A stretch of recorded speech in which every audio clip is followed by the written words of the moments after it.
Good day. This is the lecture, recorded lecture for Chapter 2, which is scheduled for Week 2 of the Biology 102 course. I'm going to go through the chapter in total in this presentation, but if you want to skip over parts, as I illustrated in the first chapter, you can use the various tool windows and playback features that are shown on your screen.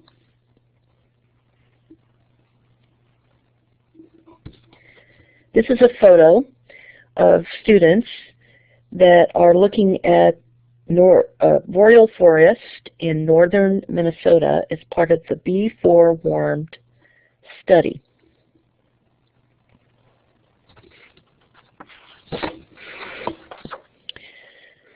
Professor Peter Reich is studying the effects of global warming in northern Minnesota. Global warming, and we'll get to that and talk about it in more detail, but the study of it is a challenge because the causes and effects are indeed global. But Professor Reich is conducting some more controlled, hypothesis-based experiments in the boreal forest in northern Minnesota. These are plots planted with a mixture of forestry and understory plants. So the actual plant species that are being planted there are controlled. Then the plots are set up with heating lamps that you can kind of see there, and also soil warming devices. And he set up one of 4 treatments at random. The treatments are leaving the ambient temperatures, or the natural temperatures, 2 degrees above ambient temperature and 4 degrees above ambient temperature. So he's studying what affects these actual controlled warming devices where the plots are actually warmed, and what effect those have on the species and on the plants that are growing in these different types of treatments. They're still in the beginning stages of this study. But this is an example of one of the many types of environmental science studies that are going on around the country and also around the world. So this introduction brings us to a look at science. What is science? Science is a process for producing knowledge methodically and logically. It depends on making precise observations of natural phenomena. Then we can develop or test theories based on these observations. We don't think about the process of science often day to day, I suppose, unless you're actually taking a science class. But the process of science is actually still under development. It's only about 2,500 years old or so. And before that, the only acceptable methods to acquire knowledge were religious authorities and cultural traditions. In this class, we'll frequently look at how the scientific process is practiced, specifically in the environmental sciences field.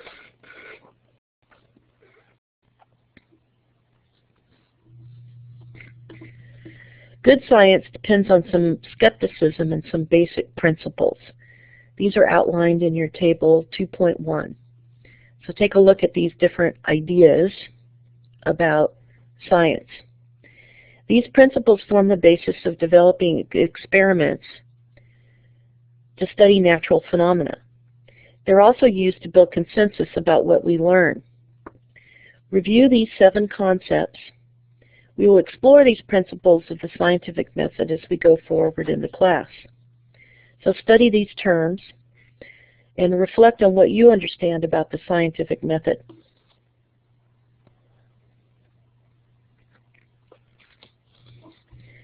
There are 2 main approaches to learn about nature. There's a difference between the 2, and an important difference between the 2. Most non-scientists think of a theory as being nothing more than a hunch. But actually, a theory is accepted by most scientists as being factual. For example, the theory of relativity and the theory of evolution are supported by a significant amount of factual data. This data has sort of built a foundation for the theory. A hypothesis is a proposed explanation for a more narrow set of observations. A hypothesis is tested using a more controlled experimental method, such as the Before Warmed study that we started off with in this chapter. So a theory is usually built and often refined as a body of evidence accumulates over time. Both approaches are valid in environmental science.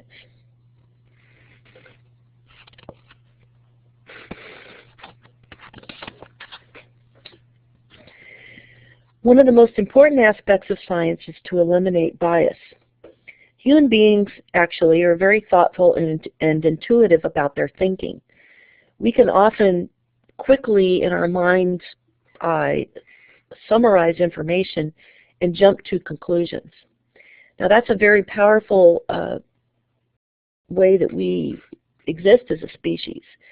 But sometimes it's more important to slow down and be methodical so we don't mistakenly jump to the wrong conclusions.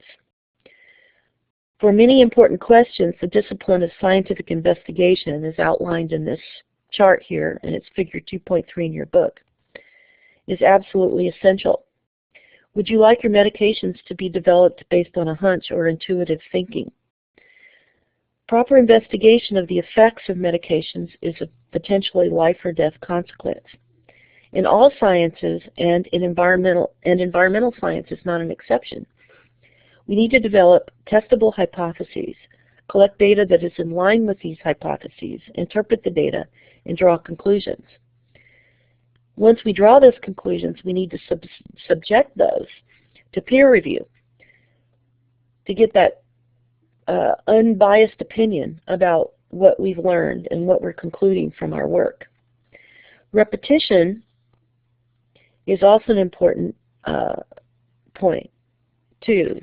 We have to be able to repeat these studies over and over again until we're sure.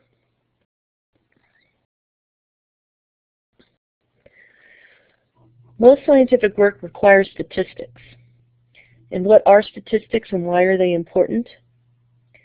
The top panel on page 42 to 43 provides an overview of the basic statistical concepts used in environmental science. Many of you might have taken a statistics course, but many of you may not have. You probably will take a statistics course as you progress towards your degrees. Statistical calculations are used in all aspects of the study of environmental science. But a lot of the mathematics of statistical study is beyond the scope of this beginning course. Throughout the chapters, though, you'll see studies presented in many ways, mostly as data that's graphically displayed and analyzed. In this class, the To Be Arranged, or TBA study, will also give us an opportunity to actually collect data and look at displaying the data. The next graphs illustrate some typical ways that you can display data. This graph shows a frequency distribution, or histogram. This graph displays air particulates in micrograms per cubic meter of ambient air, a typical unit of measurement for air quality studies. This graph displays the results of a random sample of 50 cities in the United States. This shows a scale of measurements of particulates from 25 to more than 70 on the x-axis, and the frequency, that is how many cities were found with these values. A histogram shows how the data is distributed. Note in this graph that the data is skewed. There is no even distribution of cities in a pattern with a constant range of values. So histograms are useful to display the pattern of data and the symmetry of data.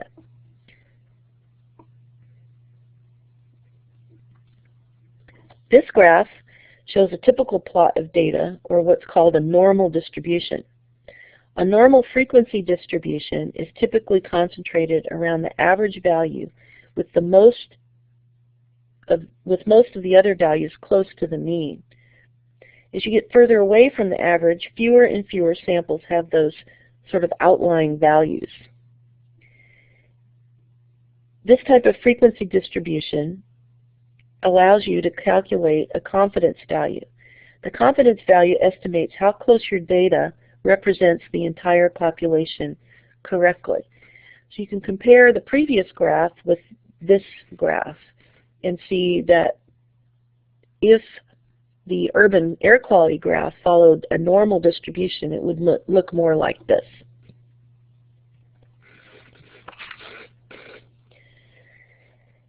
This graph shows a display of the relationship between two variables. Note that the previous two graphs plotted the number of times frequency that a certain value occurred. This graph, called a dot plot or scatter plot, takes two measurements and plots them on a graph. In this case, particulate levels again are plotted against the number of asthma cases per 1,000 people. This graph shows whether there is a relationship between asthma cases and the level of particulates. It appears from the graph that there is a relationship because you can see a pattern. You can almost draw a line through those dots. You can use a statistical package to actually calculate the equation of a line that would fit this pattern and attach a confidence level for it. This type of analysis is called regression analysis. So we've looked at three graphs now. Note what is present on all these graphs. The axes are both labeled along with their units. One of the things we're going to do in this class as we go forward is we're going to look at the different kinds of graphs presented in your chapters and analyze them. And there'll be some assignments also asking you to do that yourself.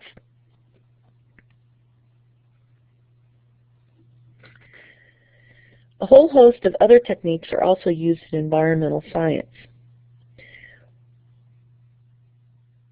So modeling is another important tool that's used today and is a little different than some of the previous studies that we talked about so far. One of the things I hope you'll appreciate as we explore science and systems in later chapters is the wide range of experimental methods and techniques that are used. Modeling is of particular importance in environmental science. With high-speed computers, we can quantify many phenomena and then run simulation models. This can help us quantify many variables at once and analyze them in combination. Models also allow us to manipulate variables without actually measuring data to provide that insight, and without actually destroying anything, cutting plants or catching animals, things like that. I have listed some important types of models that are used in environmental science on this slide. In addition, and we'll get to this a little bit later, with geographic information systems, we can now display model data on a landscape or on maps. So the chart above, those grasses that I've shown you there, represent actually simulated forms of grasses based on various types of availability of nutrients and moisture to affect growth, for example. Some of these models will be familiar to you, such as weather models. You're used to seeing those on your daily weather reports. But the way those graphics are produced are actually generated with models. Recently, when we had the storms come through in December, there were also flood warnings issued. So those are based on models as well. Population growth models are other types of models that are used. These are all simulation models, that is, models where a bunch of equations are used to describe phenomenon, and they're put in a high-speed computer, and then we generate results off of that. There are also physical models, too.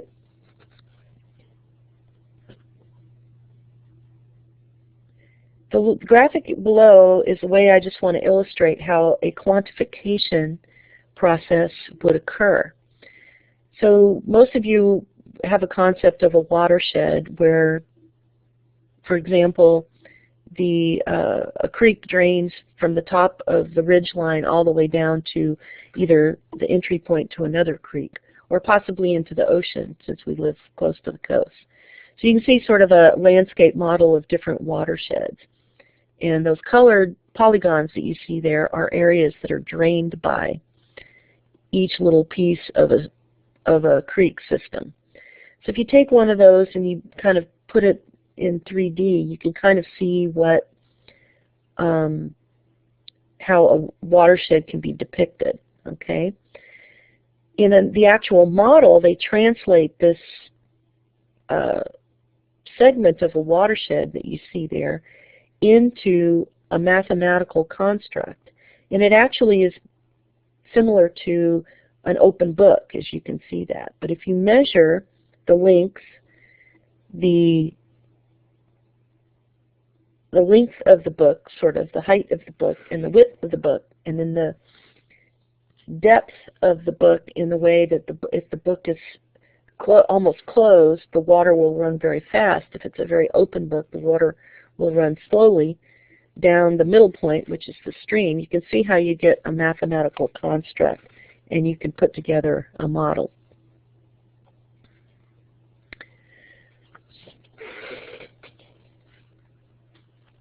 So I want to mention a little bit more about physical models. Your book uses the idea of a model airplane, but physical models are also important in environmental science, and I call your attention to the San Francisco Bay model. This is an actual physical model of the bay that's constructed in a large building. You can see a little picture of it there, and then you can see the schematic of it. You can actually go visit it. It's in Sausalito, and it's been used for many years and is still used to simulate different kinds of impacts that may occur on the bay based on different types of issues, such as tides, flow of pollutants, and other potential impacts on the bay.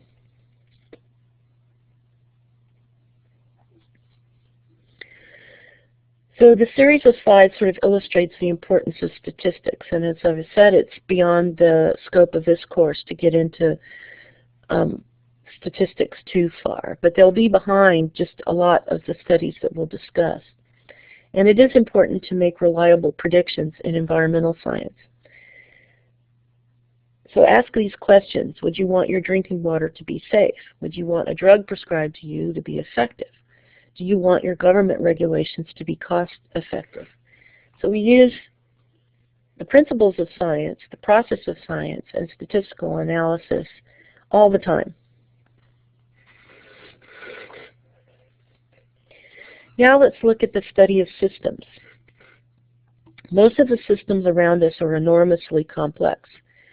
So when we study systems, and we'll do that in the next few chapters and further in the course, we break down systems into components so we can sort of understand them.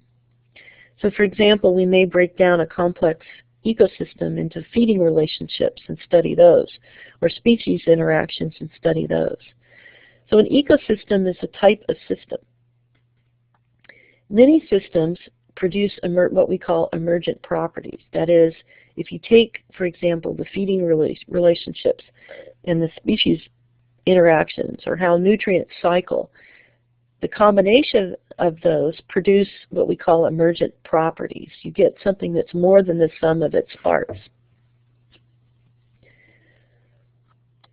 So let's look at ecosystems a little further. An ecosystem, for example, is a complex assemblage of plants, animals, other biotic factors, that is living factors, and abiotic or non-living factors, and the surrounding environment through which materials, nutrients, and energy move. So ecosystems are very complex. There are other types of systems. A social system might be defined as an organization of individuals into groups or structures that have different functions, different characteristics, origins, ideals, or status. An economic system might be defined as an organized way in which a state or a nation allocates its resources and apportions goods and services. So the same idea of systems applies, but we may study different systems in different ways.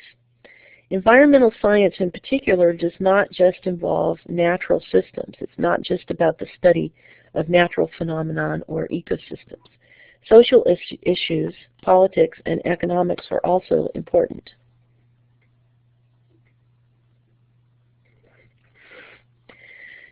This is just a quick diagram in your book that shows how we might describe an ecosystem.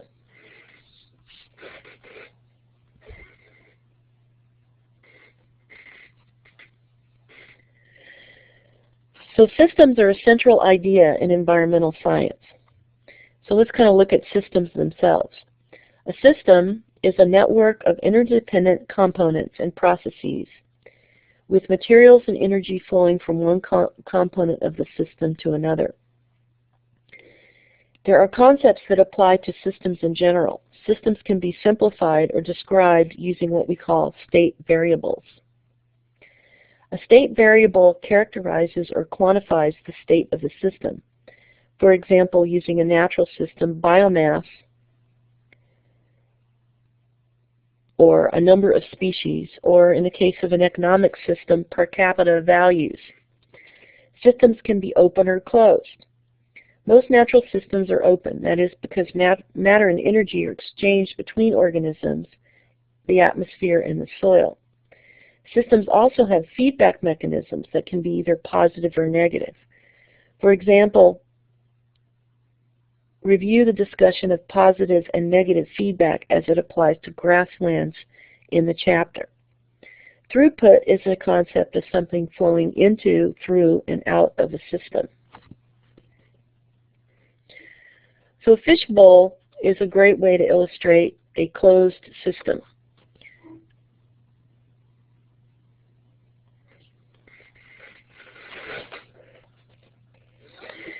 Systems can also be stable or disturbed. Homeostasis is a state of a system where it tends to remain stable and more or less unchanging. All natural systems, though, can be disturbed in some ways by fire, flood, or other causes. These systems then need time to recover or get back to a state of homeostasis. Severe disturbances can cause a state shift or a change in the character or species composition of a community or another type of system, such as a political system or an economic system. But staying with the natural system idea, for example, the grasslands of California today are mostly composed of introduced species, originally caused by a severe state shift which occurred from severe overgrazing and introduction of non-native grasses. So the annual grasses are permanently established compared to the original native perennial grasses that were here before that state shift occurred.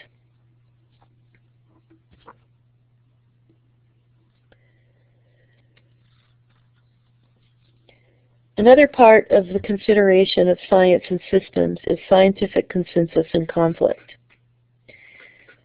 The scientific method that's outlined in Figure 2.3 in your book is the process used to carry out individual studies. But larger scale accumulation of scientific knowledge involves the cooperation and contributions from countless people. Good science is rarely carried out by a single individual working in isolation, although there have been a few. Instead, most of our advances come from a community of scientists that collaborate in a cumulative, self-correcting process. You often hear about big breakthroughs and dramatic discoveries that change our understanding overnight. But in reality, these changes are usually the culmination of the labor of many people, each working on different aspects of a common problem, each adding small insights to solve the problem. Ideas and information are exchanged, debated, tested, and retested to arrive at scientific consensus or a general agreement among informed scholars. If you read about the history of any discovery, most of them have a timeline that involves many contributions. Many of them start by a wild theory that is not accepted or even ridiculed in the beginning. Or some discoveries start out by accident. A scientist is looking at one phenomenon and then stumbles onto something else that leads to further investigation. Other investigations affect stakeholders in the results or policies based on the results, so the science itself might be criticized. I'm not saying that this is not a good thing, but good science should always hold up to any form of critical review. So pseudoscience is a bit of a problem in today's world with some of the access to media that we have, for example.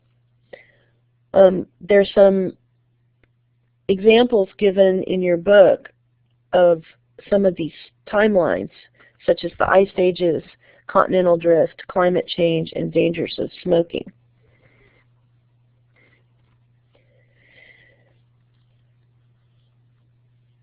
This slide illustrates some examples in environmental science from a variety of issues, of cases where the original ideas were somewhat controversial but were later proven or are still under development. So let's take a look at these for a minute. Yosemite Valley, it's pretty well accepted that the unique shapes that you find there were carved out by glacial action. But when this idea was first proposed, nobody could believe that glaciers got down as far as Yosemite Valley, for example. So it took a while to come up with an explanation of how the Yosemite Valley was formed. Plate tectonics is another example. When it was first proposed, nobody could believe that the continents could shift in the way that we now accept that they do. Asbestos and mesothelioma was another example. It was known that workers that were exposed to asbestos developed mesothelioma. This was at first controversial, but there was a pretty strong relationship. But later on, the science developed and a mechanism was discovered showing how certain asbestos fibers of a certain size, when they get embedded in the lungs, actually can cause cancer. Just skipping over to the EMF and leukemia idea, these are electromagnetic fields and leukemia. This is an example where there's another association between exposure to electromagnetic fields and childhood leukemias in particular, but other leukemias. But this is an example where there's a weak association, but we have not developed an actual cause and effect mechanism. And so the science is still being debated and is still being studied. Looking at the Chicxulub crater, this is the crater that was basically the smoking gun that was found to support the theory that an asteroid hit the Earth about 65 million years ago and was maybe the primary cause or the major contributing cause to the extinction of the dinosaurs. So you can see how these different ideas are out there for a while. They might be controversial, but eventually through the scientific method, we can settle in on a reasonable conclusion that some of these are true relationships.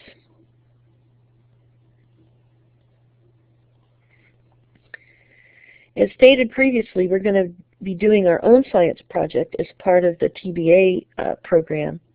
Read this list of questions carefully and keep them in mind as you complete our own study, but as you explore some of the concepts and questions and phenomenon that we study later in the course. I think this list of questions is particularly relevant to the Internet these days. I think the Internet is a wonderful thing, but there's a lot of gray information and unsubstantiated information that gets out there on the Internet. It is particularly important to understand where your sources come from and know that ultimately the scientific process is behind everything, and we should always go back to that as we debate these things. This is another graph, a last graph to look at. This is results that shown from a study that is talked about in the back of your book. The idea for this study was that diversity, that is many species, were a more healthy way that ecosystems can recover from severe drought. So this graph is another type of scatter plot that shows the results from this study.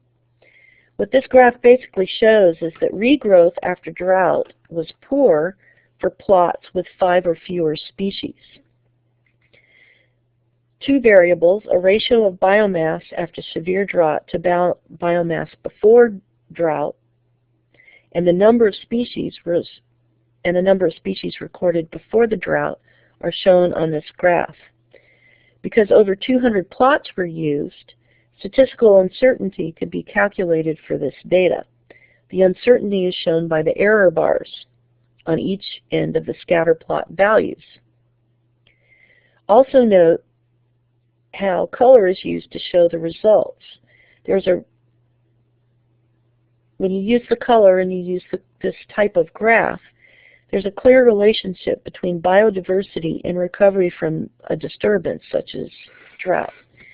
You can kind of look at that exercise in the back of your book further if you want to.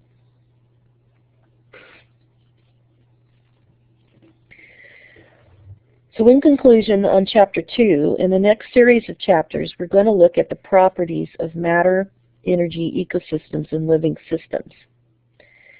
So this diagram might illustrate the importance of biodiversity, which we just discussed graphically in a study, and how ecosystems maintain homeostasis, which we just talked about, in a changing environment. One of the phenomena we observe in natural systems is the presence of nitrogen-fixing plants. These are plants that are able to remove nitrogen from the atmosphere or extract it from the atmosphere because they have a symbiotic relationship, that is, looking at a biodiverse kind of relationship, with nitrogen-fixing bacteria. There are also plants with non-nitrogen-fixing capabilities, but have another symbiotic relationship that is an association with a type of fungi called mycorrhizae. These fungi associate with the plant's root system and provide extra water and nutrients to the plant in exchange for the sugars that the plant provides the fungi produced by the plant itself from photosynthesis. As we will see from the next chapters, nitrogen and phosphorus are particularly important to plant growth. These two types of plants in association in a community each produce excess nitrogen in case of the nitrogen-fixing plants, and phosphorus in the case of the mycorrhizal associating plants,